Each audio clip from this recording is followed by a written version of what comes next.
नमस्कार, मैं हूं रमेश आडा। आप देख रहे हैं पंजाब केसरी, जगबानी और नवोदय टाइम्स टीवी। दोस्तों, मुद्दा सीनियर सिटीजन से जुड़ा है। 2007 में एक्ट बना था maintenance and senior citizen act, जिसके तहत हर स्टेट की हर डिस्ट्रिक्ट में एक सीनियर सिटीजन होम बनना था, जिसकी देखरेख सरकार द्वारा की जानी थी। लेकिन वो नहीं बने। सीनियर सिटीजन की देखभाल ठीक ढंग से नहीं हो रही थी। ये मुद्दा उठाया मोहाली के डिप्टी मेयर कुलजीत सिंह बेदी ने, जो कि पहले भी कई सामाजिक मुद्दे उठाते रहे हैं और इस मुद्दों को हाई कोर्ट तक पहुंचाया। उनके साथ ही मेरे साथ हैं एडवोकेट रंजीवन सिंह। इस मुद्दे को उठाए हुए 5 से 6 साल हो गए। 2019 में ये हाई कोर्ट में एक पीआईएल के रूप में, जनहित याचिका के रूप में ये मामला आया था और उस समय 2020 में हाई कोर्ट ने ये आदेश किए थे हरियाणा और पंजाब को, क्योंकि दोनों स्टेट्स ने एफिडेविट दिए थे। ये माना था कि वे निर्धारित समय के तहत 2022 में पंजाब ने कहा था और 2024 तक हरियाणा ने कहा था कि वो हर एक डिस्ट्रिक्ट में सीनियर सिटीजन होम बना लेंगे, जिसका संचालन सरकार करेगी। लेकिन ऐसा नहीं हुआ, जिसके बाद अब कुलजीत सिंह बेदी की तरफ से हाई कोर्ट में एक पिटीशन दाखिल की गई है, जो कि अवमानना याचिका है और उस पर भी अब नोटिस हो गया है। सरकारें घिरी हुई हैं, पंजाब भी और हरियाणा भी। सबसे पहले हम बात करते हैं रंजीवन सिंह जी से, जो एडवोकेट हैं, इस केस की पैरवी कर रहे हैं हाई कोर्ट में, कि ये मामला है क्या। सर बताएंगे। खाना साहब, ऐसा है कि आपने अभी बताया कि जो सीनियर सिटीजन्स एक्ट है, that is for maintenance of parents and senior citizens act, 2007 में ये बना था। तो उसमें एक सेक्शन 19 का प्रोविज़न है जी, which says that every state, Hindustan में जो भी राज्य है, उसे अपने हर डिस्ट्रिक्ट में कम से कम एक जो ओल्ड एज होम है, जिसमें लगभग 150 के करीब जो ऑक्यूपेंट्स हैं वो रह सके, जिनको मेडिकल फैसिलिटीज़, रिक्रिएशन की फैसिलिटीज़ मिल सके और रात को रहने के लिए सारा, तो वो हर जिले में कम से कम एक बनाना चाहिए जी। This is the mandate of the act जी। 2007 से लेकर 14 तक इस तरह की कोई डेवलपमेंट पंजाब में नहीं हुई, एक्सेप्ट एक होशियारपुर में एक सरकारी ओल्ड एज होम चल रहा था। तो इस बात को कुलजीत बेदी जी ने मेरे पास आकर सारा इन्होंने अपना सर्वे किया, आरटीआई में जो इन्फॉर्मेशन वगैरह ली, तो उसके बाद हमें पता चला कि पंजाब में सिर्फ एक डिस्ट्रिक्ट को छोड़कर बाकी सब में कोई सरकारी नहीं चल रहा जी। हाँ, कुछ चैरिटेबल हो सकते हैं, जैसे कुप्रभ आसरा हो सकता है, कुछ एनजीओ चला रहे हो, लेकिन सरकार अपनी जिम्मेदारी से भाग रही थी जी। हरियाणा में बिल्कुल भी नहीं था। तो बेदी साहब ने एक पिटीशन, जो पीआईएल हम जैसे जनहित पिटीशन जो है, वो मेरे थ्रू उन्होंने हाई कोर्ट में फाइल की। इन्होंने सबसे पहले पंजाब का एक मामला उठाया कि हमें पंजाब में हर ज़िले में चाहिए, लेकिन मामले को एक इम्पॉर्टेंट मामला समझते हुए जो उस समय का बेंच था, उन्होंने ये कहा कि नहीं, ये सिर्फ पंजाब नहीं, क्योंकि हमारी हाई कोर्ट दोनों जुरिस्डिक्शंस में है। उन्होंने फिर यूटी को भी नोटिस किया और हरियाणा को भी किया जी। उनकी काफ़ी उसकी प्रोसीडिंग ऑलमोस्ट 6 साल चलती रही। 5-6 साल जब प्रोसीडिंग्स चली तो उसमें स्टेटस रिपोर्ट्स जो थी वो मंगवाई गई जी। तो उसमें ये पाया गया कि हरियाणा में एक भी सरकारी जो ओल्ड एज होम था नहीं था। पंजाब में जैसे मैंने बताया कि सिर्फ होशियारपुर का था। तो इस चीज़ को बार बार वो स्टेटस रिपोर्ट मांगे गए, क्या कर रहे हो, क्या डेवलपमेंट्स हैं, क्या फाइनेंसिस हैं। फाइनली एक कमिटमेंट जो है पंजाब ने in the form of affidavit, वो ये दी कोर्ट में कि हम हर ज़िले में सरकारी जो एक ओल्ड एज होम है वो 2022 तक बना देंगे। तो कोर्ट ने इस बात को एक सेटिस्फैक्ट्री जवाब माना, उनकी अंडरटेकिंग को रिकॉर्ड पे लिया और ये कह दिया कि पंजाब की जो पीआईएल का जो मामला है वो हम इनकी अंडरटेकिंग के बेसिस पे इसको हम समाप्त कर रहे हैं एंड वी होप कि ये 2022 तक बनाएंगे जी। ऐसा ही हरियाणा सरकार से पूछा गया। इनिशियली दे सेड कि हम 2028 तक बनाएंगे। तो कोर्ट ने इस बात को थोड़ा उनको फटकार भी लगाया कि ऑलरेडी ये 2007 का एक्ट है, 2014 में अगर आप ये बात कर रहे हो और आप 14 साल मांग रहे हो, दिस इज़ वेरी शेमफुल। उन्होंने फिर अपने उस रोड मैप को रिवाइज़ किया। Then they committed to the court कि हम 2024 तक जो है हर ज़िले में हरियाणा में सरकारी जो ओल्ड एज होम्स है वो बना देंगे जी। लेकिन उसके बाद बहुत सी हमने उनको नोटिस भेजे, रिमाइंडर्स भेजे, 22 क्रॉस कर गया। 23 में एक बड़ी इंपॉर्टेंट डेवलपमेंट हुई। अगर वो हम मोहाली की बात करें, गमाडा एक एजेंसी है मोहाली की, उन्होंने फ्री ऑफ कॉस्ट लगभग 3 एकड़ जो जगह है वो सोशल सिक्योरिटी डिपार्टमेंट पंजाब को ऑफर की कि हम आपको फ्री ऑफ कॉस्ट देंगे, आप बनाइए। उन्होंने, डिपार्टमेंट ने इस प्रपोजल को एक्सेप्ट कर लिया कि ठीक है जी, we are ready for construction, we have the available infrastructure, we have the finances, आप प्लीज़ ट्रांसफ़र करिए। 2 साल हो गए हैं, गमाडा इस लैंड को उनको ट्रांसफ़र ही नहीं कर पा रहा है। तो ये इनकी इंसेंसिटिविटी जो गवर्नमेंट्स की हैं, ख़ास तौर पे पंजाब के जो मोहाली के जो अगर हम उसकी बात करें जी। तो इस तरह का इनका रवैया है। फिर हमने हरियाणा से पूछा कि आपकी क्या डेवलपमेंट है, उनकी तरफ से कोई जवाब नहीं। कंटेम्प्ट नोटिस हमने उनको दिया कि देखिए आपकी अंडरटेकिंग्स हैं कोर्ट में, अगर आप इनको टाइम फ्रेम में नहीं करोगे दिस अमाउंट्स टू कंटेम्प्ट, उसका भी कोई जवाब नहीं आया। सिर्फ पंजाब में उसके बाद 2 जगह बने हैं, एक बना है बरनाला में, तपा में है, वो ऑपरेशनल हो गया, उसमें अच्छी फैसिलिटीज़ हैं। बेदी साहब बता रहे थे कि ये वहाँ विज़िट भी करके आए हैं। मानसा जो डिस्ट्रिक्ट है वहाँ पर एक बना है, लेकिन वो अभी जैसे इनका फॉर्मली होता है कि कोई पॉलिटिकल आदमी आएगा उद्घाटन करेगा, सिर्फ वो उद्घाटन का इंतज़ार कर रहा है, बन गया है वो जी। तो ये अभी स्थिति पंजाब की है।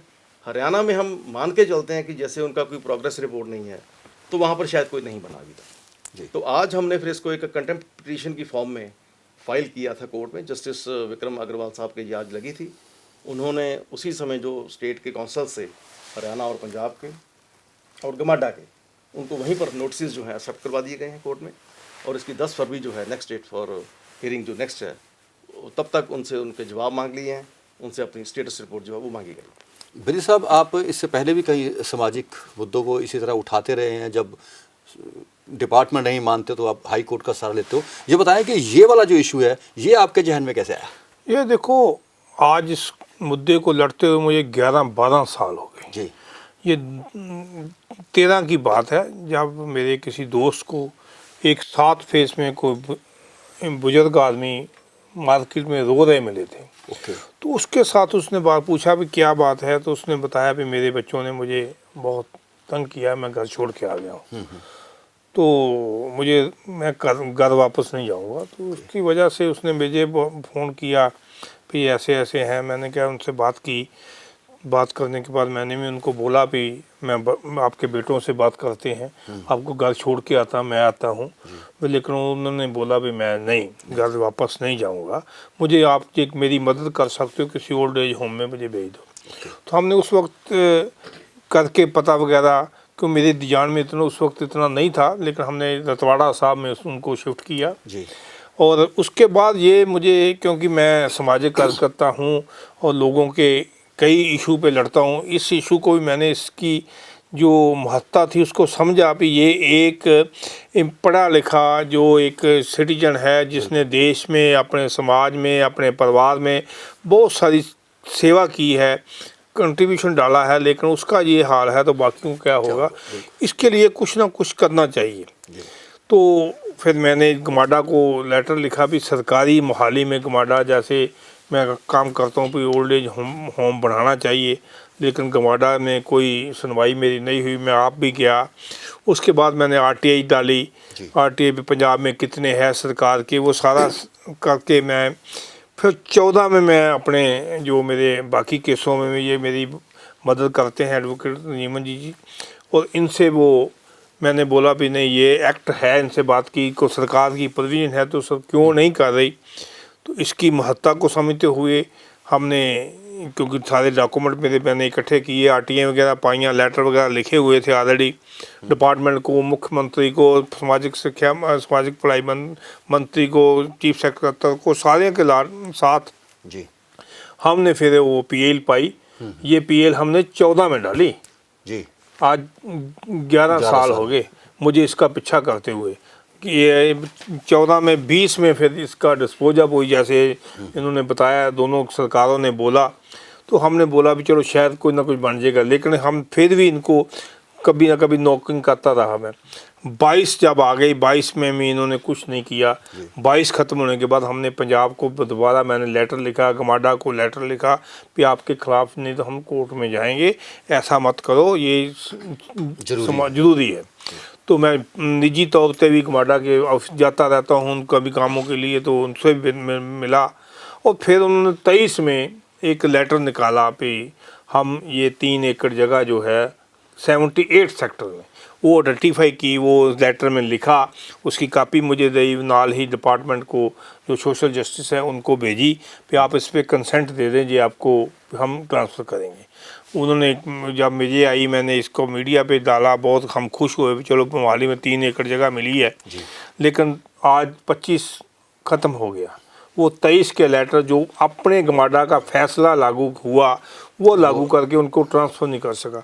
मैंने समाज डिपार्टमेंट से, सोशल जस्टिस से भी शेख जो है रिमाइंडर निकलवा ले, उन्होंने इनको कई रिमाइंडर दिए, मैंने रिमाइंडर दिए, पर इनके टच से मस नहीं हुए। उसकी वजह से फिर आज मुझे ये जो है इनके मानहानि का जो केस है करना पड़ा। और मुझे तसल्ली है कि जज साहब ने उसकी केस की महत्ता को समझते हुए, ये देश की ज़रूरत को समझते हुए इसके ऊपर नोटिस दर्ज को किया है। और क्योंकि ये मैं समझता हूँ ये आज समय की एक मांग है जी। क्योंकि इसको वैसे क्या ओल्ड एज होम या वृद्ध आश्रम को हम एक सामाजिक कलंक होते मानते हैं। हम जो है इसको, हमारा समाज, हमारा जो भाईचारा है उसमें ये एक किस्म का समझते हैं निकाल दिया बुजुर्गों को। पर मैं समझता इसके लिए भी आज कई हट के सोचने की लोड़ है। आज पंजाब ने और हरियाणा में या नॉर्थ में समझना, सारे देश में ही एक तो बच्चे एक एक दो हो गए। और जो जब आदमी मिडिल एज में होता है, जब आदमी की एज 40 साल 50 साल 45 साल होती है, जब बच्चे उनके जवान होते हैं तो उसके फ्यूचर के लिए वो बेटर सोचता है, उनके लिए सोचता है भी मेरे बच्चे खुश रहें।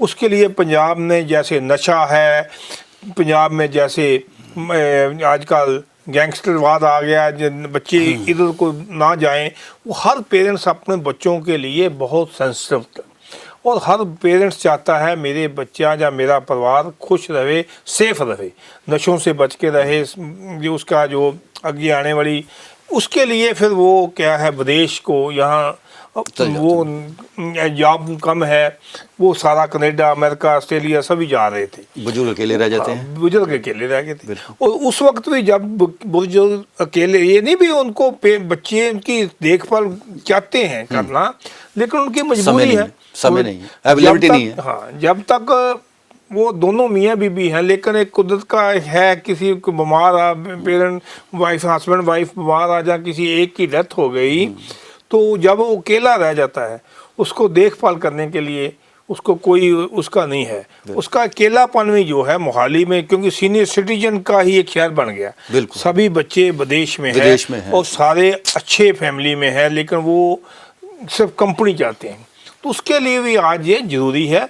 और दूसरी बात है, कईयों के पास पैसे भी हैं और कईयों के पास पैसे नहीं हैं, कईयों की मजबूरी है, बच्चे छोड़ के बाकी स्टेटों में चले गए, पैसे नहीं है, क्योंकि हम एक महीने देश के 80 करोड़ लोगों को सरकार ये दावा करती है कि हम फ्री में राशन दे रहे हैं। हम उनके जो बच्चे हैं वो पेरेंट्स का मुताबिक खर्चे भी नहीं उठा पाते, इसलिए उनकी मजबूरी बन गई कि वो पेरेंट्स को उनको इग्नोर करते हैं।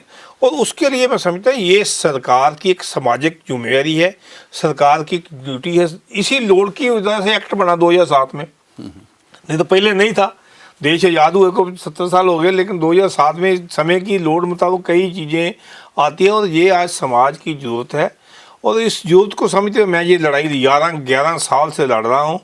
और आज मुझे तसल्ली है भी पंजाब में मेरी पिटीशन के बाद 2 बन गए जो बहुत अच्छे हैं। 3 एकड़ में हैं, वो भी मानसा और बरनाला में, जो तपा मंडी में है, मैं वहाँ जाके भी आया हूँ। और वहाँ बुजुर्ग बहुत खुश हैं, उनकी अच्छे से देखभाल हो रही है, और डिपार्टमेंट उनका सारा जो वहाँ केयर टेकर हैं वो सारा कर रहे हैं। ये बात है, ये मुद्दा बहुत ही मैं समझता हम अफसरशाही की ये इतनी, मैं तो कहता हूँ जमीर गिर गई भाई, इसने सीरियस मैटर को भी वो आम मैटर की तरह लेते हैं कि ये हमारी जिम्मेदारी है। हमने एक जगह 3 एकड़ आइडेंटिफाई कर लिया, वो ट्रांसफ़र करने के लिए भी 3 साल हमें कोर्टों में जाने पड़ रहा है। तो मैं समझता ये जवाबदेही है सरकार की और हमारे पॉलिटिशियनों की भी, सरकारों की भी, कि हम आज जो है जो समाज की जरूरत है उस पे ध्यान कम देते हैं, हम नोटों पे वोटों पे ध्यान देते हैं। इसलिए मुझे दुख होता है। बदी साहब, पुलिस और प्रशासन ये कहता है कि बदी साहब तो वेले हैं जी, सानू तंग बहुत करते हैं। ਇਹ ਸਹੀ ਗੱਲ ਤੁਸੀਂ ਤੰਗ ਕਰਦੇ ਹੋ ਉਹਨਾਂ ਨੂੰ? ਦੇਖੋ ਤੰਗ ਮੈਂ ਜ਼ਰੂਰ ਕਰਨਾ ਕਿਉਂਕਿ ਮੇਰੀ ਜ਼ਿੰਮੇਵਾਰੀ ਹੈ। ਜੀ। ਦੇਖੋ ਹਰ ਬੰਦਾ ਦਾ ਆਪੋ ਆਪਣਾ ਸ਼ੌਂਕ ਆ, ਮੈਨੂੰ ਇਹ ਸ਼ੌਂਕ ਆ ਵੀ ਮੈਂ ਮੇਰੇ ਪਰਮਾਤਮਾ ਤੇ ਸਮਾਜ ਦੇ ਜੇ ਕੰਮ। ਮੈਨੂੰ ਜੇ ਮੈਂ ਅੱਜ 20-30 ਸਾਲਾਂ ਤੋਂ ਪੋਲਿਟਿਕਸ ਆ, ਅੱਜ ਮੈਂ 20 ਸਾਲਾਂ ਤੋਂ ਲਗਾਤਾਰ ਕਾਉਂਸਲਰ ਆ, ਮੈਂ ਅੱਜ ਡਿਪਟੀ ਮੇਅਰ, ਮੇਰੀ ਇੱਕ ਰਿਸਪੌਂਸਿਬਿਲਟੀ ਹੈ। ਮੈਂ ਕੋਈ ਵੋਟਾਂ ਤੇ ਨੋਟਾਂ ਵਾਸਤੇ ਰਾਜਨੀਤੀ ਨਹੀਂ ਆਇਆ। ਮੈਂ ਇਹ ਰਾਜਨੀਤੀ ਜਦੋਂ ਦੀ ਚੋਣ ਕੀਤੀ ਸੀ, ਕੀਤੀ ਇਸੇ ਕਰਕੇ ਸੀ ਸਮਾਜ 'ਚ ਕੰਮ ਕਰਨ ਵਾਸਤੇ, ਜ਼ਿੰਮੇਵਾਰੀ ਆਪਣੀ ਸਮਝ ਕੇ ਵੀ ਮੈਂ ਕੋਈ ਡਿਊਟੀ ਲੈਣ ਜਾ ਰਿਹਾ, ਮੈਂ ਇਹਦੇ ਵਾਸਤੇ ਉਹਨੂੰ ਡਿਲੀਵਰ ਕੀ ਕਰਨਾ। ਉਸ ਵਾਸਤੇ ਅੱਜ ਮੈਨੂੰ 20-25 ਕੇਸ ਹਾਈ ਕੋਰਟ ਤੱਕ ਲੈ ਕੇ ਗਿਆ ਸ਼ਹਿਰ ਦੇ ਮੁੱਦਿਆਂ ਦਾ, ਵੱਖ-ਵੱਖਾਂ ਦਾ। ਮੈਂ ਸਮਝਦਾ ਉਹ ਕੰਮ ਮੇਰਾ ਨਹੀਂ ਸੀ, ਉਹ ਕੰਮ ਅਫਸਰਸ਼ਾਹੀ ਦਾ ਤੇ ਸਰਕਾਰਾਂ ਦਾ ਜਿਹੜਾ ਸੀ। ਤੁਸੀਂ ਮੈਂ ਤੇ ਉਹਨਾਂ ਨੂੰ ਟੱਲੀ ਖੜਕਾਉਣਾ, ਜੇ ਕੋਰਟਾਂ ਤੋਂ ਜਾਣ ਤੋਂ ਪਹਿਲਾਂ ਵੀ ਉਹਨਾਂ ਨੂੰ ਚਿੱਠੀਆਂ ਲਿਖਣਾ, ਮੀਡੀਆ 'ਚ ਜਾਣਾ, ਤੁਹਾਡੇ ਵਰਗੇ ਦਾ ਸਹਿਯੋਗ ਲੈ ਕੇ ਉਸ ਗੱਲ ਨੂੰ ਟੱਲੀ ਖੜਕਾਉਣਾ ਵੀ ਜਾਗ ਜਾਓ ਯਾਰ, ਨਾ ਮੈਨੂੰ, ਕਿਉਂ ਮੇਰੇ ਕੋਲ ਵੇਖੋ ਅੱਜ ਆਪਣੇ ਘਰ ਦਾ ਕੰਮ ਵੀ ਕਰਨਾ ਔਖਾ। ਮੈਂ ਜੇ 11 ਸਾਲ ਇੱਕ ਕੇਸ ਲੜਨਾ, ਮੈਂ ਪਹਿਲਾ ਕੇਸ ਹਾਈ ਕੋਰਟ 'ਚ 2006 'ਚ ਕੀਤਾ ਸੀ, ਅੱਜ 26 ਆ ਗਿਆ, 20 ਸਾਲ ਹੋ ਗਿਆ ਮੈਨੂੰ ਕੋਰਟਾਂ 'ਚ ਲੜਦੇ ਆ, ਮੋਹਾਲੀ ਦੇ ਲੋਕਾਂ ਵਾਸਤੇ, ਪੰਜਾਬ ਦੇ ਲੋਕਾਂ ਵਾਸਤੇ। ਔਰ ਮੈਂ ਸਮਝਦਾ ਵੀ ਮੈਂ ਤੇ ਚਲੋ ਲੜਦੇ ਆ, ਪਰ ਇਹ ਲੜਾਈ ਲੋਕਾਂ ਦੀ ਲੜਾਈ ਆ, ਲੀਡਰਾਂ ਨੂੰ ਆਮ ਜਿਹੜੇ ਆ ਉਹ ਸਰਕਾਰਾਂ ਨੂੰ ਲੜਨੀ ਚਾਹੀਦੀ ਆ, ਅਫਸਰਸ਼ਾਹੀ ਨੂੰ ਕੰਮ ਕਰਨਾ ਜਦੋਂ ਉਹਨਾਂ ਦੀ ਜ਼ਿੰਮੇਵਾਰੀ ਬਣਦੀ। ਕੋਈ ਇਹੋ ਜਿਹਾ ਕੰਮ ਨਹੀਂ ਮੈਂ ਕੀਤਾ ਜਾਂ ਮੈਂ ਕੋਈ ਨਿੱਜ ਵਾਸਤੇ ਜਾਂ ਮੈਂ ਕੋਈ ਪਰਸਨਲ ਬੈਨੀਫਿਟ ਵਾਸਤੇ ਤੰਗ ਕਰਦਾ, ਲੋਕਾਂ ਵਾਸਤੇ ਮੈਂ ਤੰਗ ਕਰਦਾ ਰਵਾਂਗਾ। ਜੇ ਨਹੀਂ ਅਫਸਰਸ਼ਾਹੀ ਕੰਮ ਕਰੇਗੀ ਤੇ ਮੈਂ ਤਾਂ ਵੇਖੋ ਜੀ ਕੋਰਟਾਂ 'ਚ ਵੀ ਜਾਵਾਂਗਾ, ਹੋਰ ਵੀ ਜੇ ਕੋਈ ਮੈਨੂੰ ਕਰਨਾ ਪੈਂਦਾ ਉਹ ਵੀ मैं करना। मैं सुनने में आया कि आपको कई दफ़ा थ्रेट भी आई है, धमकियाँ भी मिली हैं कई दफ़ा आपको, तो आपको डर नहीं लगता इस तरह के सामाजिक सेवा के चक्कर में कहीं अपना ना कुछ नुकसान हो देखो ਜ਼ਿੰਦਗੀ ਇੱਕ ਵਾਰ ਮਿਲੀ ਹੈ जी। ਜੇ ਆਪਾਂ ਡਰ ਕੇ ਹੀ ਜਾਂਦੇ, ਜਿਹੜੀ ਮੌਤ ਆ ਉਹ ਤੇ ਸੜਕ ਤੇ ਜਾਂਦੇ ਐਕਸੀਡੈਂਟ ਰੋਜ਼ ਹੁੰਦੇ ਨੇ, ਕੋਈ ਹੋ ਜਾਂਦਾ, ਪਰ ਮੈਂ ਸਮਝਦਾ ਜੇ ਤੁਸੀਂ ਆਪਣੀ ਨੀਅਤ ਸਾਫ਼ ਆ, ਭਗਵਾਨ ਵੀ ਤੁਹਾਨੂੰ ਆਸ਼ੀਰਵਾਦ ਦਿੰਦਾ। ਅੱਜ ਮੈਨੂੰ ਮੈਂ ਜੇ ਇੰਨੀ ਲੜਾਈ ਲੜ ਰਿਹਾ, ਉਹਨਾਂ ਬਜ਼ੁਰਗਾਂ ਦੀਆਂ ਅਸੀਸਾਂ ਨੇ, ਮੋਹਾਲੀ ਦੇ ਲੋਕਾਂ ਦੀਆਂ ਅਸੀਸਾਂ ਨੇ, ਔਰ ਮੈਨੂੰ ਲੋਕ ਜਿੰਨਾ ਪਿਆਰ ਕਰਦੇ ਨੇ, ਮੈਂ ਜਿੱਥੇ ਵੀ ਜਾਂਦਾ ਉਹ ਮੈਂ ਸਮਝਦਾ ਵੀ ਲੋਕ ਜਿਸ ਤਰ੍ਹਾਂ ਮੇਰੀ ਇੱਜ਼ਤ ਕਰਦੇ ਨੇ, ਮਾਣ ਦਿੰਦੇ ਨੇ ਮੈਨੂੰ, ਮੇਰੇ ਤੋਂ ਬਹੁਤ ਵੱਡੀ ਗੱਲ ਆ। ਔਰ ਮੈਂ ਭਾਵੇਂ ਪੈਸੇ ਕੋਲੋਂ ਲਾਉਣਾ, ਇਹਨਾਂ ਵਕੀਲ ਸਾਹਿਬ ਦਾ ਸਾਥ ਲੈਣਾ, ਇਹ ਵੀ ਮੇਰੇ ਕੋਲ ਪੈਸੇ ਘੱਟ ਹੀ ਲੈਂਦੇ ਨੇ ਵੈਸੇ, ਪਰ ਕਿਉਂਕਿ ਇਹ ਵੀ ਜ਼ਿੰਮੇਵਾਰੀ ਸਮਝਦੇ ਨਾਲ, ਪਰ ਉਹਦੇ ਨਾਲ ਕੀ ਆ ਵੀ ਇਹ ਜੇ ਸਾਨੂੰ ਕੰਮ, ਮੈਂ ਤਾਂ ਕਹਿੰਦਾ ਬਾਕੀਆਂ ਨੂੰ ਕਰਨਾ ਚਾਹੀਦਾ, ਮੇਰੇ ਵੱਲ ਵੇਖ ਕੇ ਕਰ ਲੈਣ। ਮੇਰਾ ਕੋਈ ਜੀ ਨਹੀਂ ਕਰਦਾ ਵੀ ਮੈਂ ਲੜਾਈਆਂ ਲੜਾਂ ਜਾਂ ਕੋਈ ਕਿਸੇ ਦੇ ਖਿਲਾਫ ਬੋਲਾਂ ਜਾਂ ਮੈਂ ਕੋਈ ਮਹਿਕਮੇ ਨੂੰ ਕੋਈ ਤੰਗ ਕਰਾਂ, ਕਿਉਂਕਿ ਮੇਰੀ ਇੱਕ ਜ਼ਮੀਰ ਕਹਿ ਲਓ, ਮੇਰਾ ਇੱਕ ਸੁਭਾਅ ਕਹਿ ਲਓ ਵੀ ਮੈਂ ਲੋਕਾਂ ਦੀ ਇੱਕ ਜਿਹੜੀ ਜਾਇਜ਼ ਮੰਗ ਹੁੰਦਾ ਉਹਦੇ ਲਈ ਕੰਮ ਕਰਨਾ। ਮੈਂ ਕੋਈ ਨਜਾਇਜ਼ ਤਾਂ ਕੀਤਾ ਹੀ ਨਹੀਂ, ਲੋਕਾਂ ਦੀ ਜਿਹੜੀ ਕਾਨੂੰਨ ਦੇ ਦਾਇਰੇ 'ਚ ਰਹਿ ਕੇ ਹੁੰਦੀਆਂ ਨੇ ਚੀਜ਼ਾਂ, ਉਹ ਮੰਗਣਾ ਵੀ ਲੋਕਾਂ ਨੂੰ ਫੈਸਿਲਿਟੀਆਂ ਦਿੱਤੀ ਜਾਏ, ਲੋਕਾਂ ਦਾ ਜੋ ਸਰਕਾਰਾਂ ਦੀ ਜ਼ਿੰਮੇਵਾਰੀ ਆ, ਜੋ ਸਮਾਜ ਦੀ एहसास दवाया जाए कि ਉਹਨਾਂ ਨੂੰ ਅਹਿਸਾਸ ਦਿਵਾਉਣ ਦੀ ਕੋਸ਼ਿਸ਼ ਕਰਨਾ, ਕੋਸ਼ਿਸ਼ ਹੈ ਮੇਰੀ। ਬਾਕੀ ਪਰਮਾਤਮਾ ਦੀ ਕਿਰਪਾ, ਲੋਕਾਂ ਦੀਆਂ ਦੁਆਵਾਂ ਨੇ, ਤੁਹਾਡੇ ਵਰਗੇ ਭਰਾਵਾਂ ਦਾ साथ आ भी जड़ी लड़ाई में लड़ रहा है। रंजीवन जी, आप और भी हाई कोर्ट में या डिस्ट्रिक्ट कोर्ट में केस फाइट करते हैं, ये बताइए कि उन केसों में और ये समाज से जुड़े जो केस होते हैं, इसमें आपको ज़्यादा इंटरेस्ट किस में रहता है? इसमें मज़ा आता है क्योंकि ये तो वैसे भी बिना पैसों के होता है, फ्री लड़ते हो आप। देखो तो मोस्टली ये प्रो बोनो मैं समझदा भी ਜਿਹੜੀ ਸਾਡੀ ਕੈਟਾਗਰੀ ਹੈ जी ਵੀ ਜਦੋਂ ਤੁਸੀਂ ਲਾਇਰ ਦੇ ਤੌਰ ਤੇ ਐਸਟੈਬਲਿਸ਼ ਹੁੰਦੇ ਹੋ ਜਾਂ ਪ੍ਰੋਫੈਸ਼ਨ ਚ ਹੁੰਦੇ ਹੋ ਤਾਂ ਠੀਕ ਹੈ, ਫਾਈਨੈਂਸਿਸ ਵਨ ਇੱਕ ਐਸਪੈਕਟ ਹੈ, ਫੀਸ ਇੱਕ ਐਸਪੈਕਟ ਹੈ, ਬਟ ਕੁਝ ਐਸੇ ਮਸਲੇ ਨੇ ਜਿਹਦੇ ਵਿੱਚ ਲੋਕਾਂ ਦੇ ਜਨਰਲ ਮਸਲੇ ਨੇ। ਦੇ ਕਾਂਟ ਪੇ ਯੂ ਕਲੈਕਟਿਵਲੀ, ਤੁਹਾਨੂੰ ਪੇ ਨਹੀਂ ਕਰ ਸਕਦੇ, ਜਾਂ ਉਹ ਕਹਦੀ ਵੀ ਉਹ ਅਵੇਅਰ ਨਹੀਂ ਹੁੰਦੇ, ਪਤਾ ਹੁੰਦਾ ਵੀ ਇਹ ਸਾਡੀ ਕੋਈ ਪ੍ਰੋਬਲਮ ਹੈ, ਪਰ ਇਹਦਾ ਹੱਲ ਕੀ ਹੈ, ਉਹਦੇ ਲੀਗਲ ਹੱਲ ਵੀ ਹੁੰਦੇ ਨੇ। ਉਹਦੇ 'ਚ ਫਿਰ ਜਦੋਂ ਬੇਦੀ ਸਾਹਿਬ ਇਸ ਤਰ੍ਹਾਂ ਦੇ ਮੇਰੇ ਕੋਲ ਇਸ਼ੂਜ਼ ਲੈ ਕੇ ਆਉਂਦੇ ਨੇ ਤਾਂ ਵਾਕਈ ਮੈਨੂੰ ਇਸ ਗੱਲ ਦੀ ਬੜੀ ਸੰਤੁਸ਼ਟੀ ਹੁੰਦੀ ਹੈ। ਇੱਕ ਤਾਂ ਮੈਂ ਆਪ ਮੋਹਾਲੀ ਦਾ ਵੀ ਵਸਨੀਕ ਹਾਂ ਜੀ, ਦੈਟ ਵੇ ਆਲਸੋ ਮੇਰੀ ਇੱਕ ਡਿਊਟੀ ਹੈ, ਪਰ ਜਦੋਂ ਇਹ ਮੈਨੂੰ ਕੌਨਸ਼ੀਅਸਲੀ ਆ ਕੇ ਦੱਸਦੇ ਨੇ ਵੀ ਰਣਜੀਵਨ ਜੀ ਇਹ ਮਸਲਾ ਹੈ ਜਿਹੜਾ ਸਾਡਾ ਮੋਹਾਲੀ ਦਾ ਇੰਪੋਰਟੈਂਟ ਹੈ, ਔਰ ਇਹ ਬੜੀ ਸਪੇਟ ਵਰਕ, ਬੜੀ ਮਿਹਨਤ ਕਰਕੇ ਆਉਂਦੇ ਨੇ। ਇਹ ਨਹੀਂ ਹੈ ਵੀ ਵੇਗਲੀ ਐਵੇਂ ਇੱਕ ਅਖਬਾਰ ਦੀ ਖਬਰ ਚੱਕੀ ਤੇ ਉੱਥੋਂ ਕੇਸ ਤਿਆਰ ਕਰਦੇ ਨੇ, ਇਹ ਉਹਦੀ ਪਹਿਲਾਂ ਇਨਫੋਰਮੇਸ਼ਨਸ ਗੈਦਰ ਕਰਦੇ ਨੇ ਜੀ, ਐਗਜ਼ੈਕਟ ਉਹਦਾ ਜੋ ਸਰਵੇ ਕਰਦੇ ਨੇ, ਵੀ ਆਇਡੈਂਟੀਫਾਈ ਕਰਦੇ ਨੇ ਵੀ ਪ੍ਰੋਬਲਮ ਖੜੀ ਕਿੱਥੇ ਹੈ, ਇਹਦਾ ਸੋਲੂਸ਼ਨ ਕੀ ਹੈ। ਫਿਰ ਮੈਂ ਉਹਦੇ ਵਿੱਚ ਇੱਕ ਲੀਗਲ ਬਲੈਂਡ ਜੋ ਸਾਡੀਆਂ ਪਲੀਡਿੰਗਸ ਜੋ ਤਿਆਰ ਕਰਦਾ ਔਰ ਮੇਰੀ ਪੂਰੀ ਜਿਹੜੀ ਟੀਮ ਹੈ, ਸਾਡੀ ਜਿਹੜੀ ਐਸੋਸੀਏਟਸ ਨੇ ਮੇਰੇ, ਉਹ ਵੀ ਬੜੇ ਖੁਸ਼ ਹੁੰਦੇ ਨੇ ਵੀ ਅੱਜ ਬੇਦੀ ਸਾਹਿਬ ਆਏ ਨੇ, ਕੋਈ ਨਾ ਕੋਈ ਇੱਕ ਸਮਾਜਿਕ ਮੁੱਦਾ ਲੈ ਕੇ ਆਏ ਹੋਣਗੇ। ਸੋ ਦੇ ਆਲ ਇੰਜੋਏ ਹਿਸ ਕੰਪਨੀ, ਹਿਸ ਡੈਡੀਕੇਸ਼ਨ, ਹਿਸ ਪੈਸ਼ਨ। ਅਸੀਂ ਸਾਰੇ ਫਿਰ ਮਿਲ ਬੈਠਦੇ ਹਾਂ, ਹਰ ਬੰਦਾ ਆਪਣੀ ਕੋਈ ਇਨਪੁਟ ਉਹਦੇ ਵਿੱਚ ਲਗਾਉਂਦਾ ਹੈ, ਔਰ ਸਾਨੂੰ ਵਾਕਈ ਇਸ ਗੱਲ ਦੀ ਬੜੀ ਇੱਕ ਸੰਤੁਸ਼ਟੀ ਮਿਲਦੀ ਹੈ ਵੀ ਜਿੱਥੇ ਅਸੀਂ ਚਲੋ ਫੀਸਾਂ ਲੈਂਦੇ ਹਾਂ, ਫਾਈਨੈਂਸ਼ੀਅਲ ਸਾਡੇ ਪ੍ਰੋਸਪੈਕਟਸ ਹੁੰਦੇ ਨੇ, ਉਹਨੂੰ ਛੱਡ ਕੇ ਜਦੋਂ ਅਸੀਂ ਗੱਲ ਕਰਦੇ ਹਾਂ ਔਰ ਸਾਨੂੰ ਵੀ ਇਸ ਗੱਲ ਦੀ ਇੱਕ ਬੜੀ ਸੈਟੀਸਫੈਕਸ਼ਨ ਹੁੰਦੀ ਹੈ, ਕੰਟੈਂਟਨੈਸ ਹੁੰਦੀ ਹੈ ਕਿ ਲੋਕਾਂ ਦੇ ਕੰਮ ਆ ਵੀ ਗਏ। ਲੋਕਾਂ ਦਾ ਇੱਕ ਬੜਾ ਵੱਡਾ ਮਸਲਾ ਹੈ। ਹੁਣ ਦੇਖੋ 올ਡ ਏਜ, ਹੁਣ ਉਹ ਜਿਹੜੇ ਬਜ਼ੁਰਗ ਨੇ ਉਹਨਾਂ ਦੀਆਂ ਅਸੀਸਾਂ ਸਿਰਫ ਬੇਦੀ ਸਾਹਿਬ ਨੂੰ ਨਹੀਂ ਲੱਗਣਗੀਆਂ, ਸਾਨੂੰ ਵੀ ਲੱਗਣਗੀਆਂ, ਜਿਹੜੀ ਸਾਡੇ ਨਾਲ ਟੀਮ ਜੁੜੀ ਹੋਈ ਹੈ ਉਹਨਾਂ ਨੂੰ ਵੀ ਲੱਗਣਗੀਆਂ। ਬਿਲਕੁਲ। ਸੋ ਇਹ ਸਾਡੀ ਜ਼ਿੰਮੇਵਾਰੀ ਹੈ।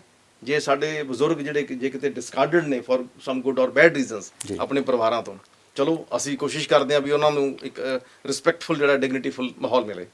ਸੋ ਜਦੋਂ ਇਸ ਤਰ੍ਹਾਂ ਦੇ ਮੁੱਦੇ ਲੈ ਕੇ ਆਉਂਦੇ ਨੇ ਬੇਦੀ ਸਾਹਿਬ, ਪਾਣੀ ਦਾ ਮਸਲਾ, ਕਜੌਲੀ ਵਾਟਰ ਵਰਕਸ ਹੈ, ਕੋਈ ਬੱਸ ਸਟੈਂਡ ਦਾ ਇਸ਼ੂ ਹੈ, ਸਾਰੇ ਇਹਨਾਂ ਦੇ ਜਨਰਲ ਮਸਲੇ ਹੁੰਦੇ ਨੇ। ਔਰ ਸਾਨੂੰ ਬੜੀ ਖੁਸ਼ੀ ਇਸ ਗੱਲ ਦੀ ਮਿਲਦੀ ਹੈ ਵੀ ਇਹਨਾਂ ਦਾ ਕੋਈ ਲੋਭ ਲਾਲਚ ਨਹੀਂ ਹੁੰਦਾ।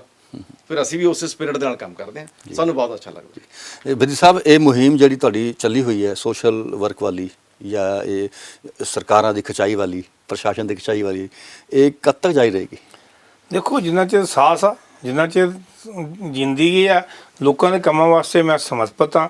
ਪਰਿਵਾਰ ਬੱਚੇ ਸੈੱਟ ਨੇ, ਆਪਣੀ ਮਿਹਨਤ ਕਰਦੇ ਨੇ, ਆਪਣਾ ਕਾਰੋਬਾਰ ਕਰਦੇ ਨੇ। ਇਸ ਕਰਕੇ ਹੁਣ ਮੈਂ ਤੇ ਜਿਹੜੀ ਜਿੰਨੀ ਜ਼ਿੰਦਗੀ ਹੈਗੀ ਆ, ਆਪਣੇ ਸਮਾਜ ਨੂੰ ਸਮਰਪਿਤ ਕਰਕੇ ਕੰਮ ਕਰ ਰਿਹਾ।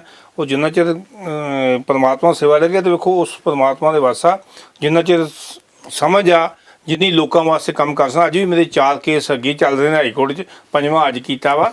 ਔਰ ਇਹ ਸਾਰੇ ਹੀ ਮੁਹਾਲੀ ਨਾਲ ਰਿਲੇਟਡ ਨੇ, ਸਮਾਜ ਨਾਲ ਰਿਲੇਟਡ ਨੇ।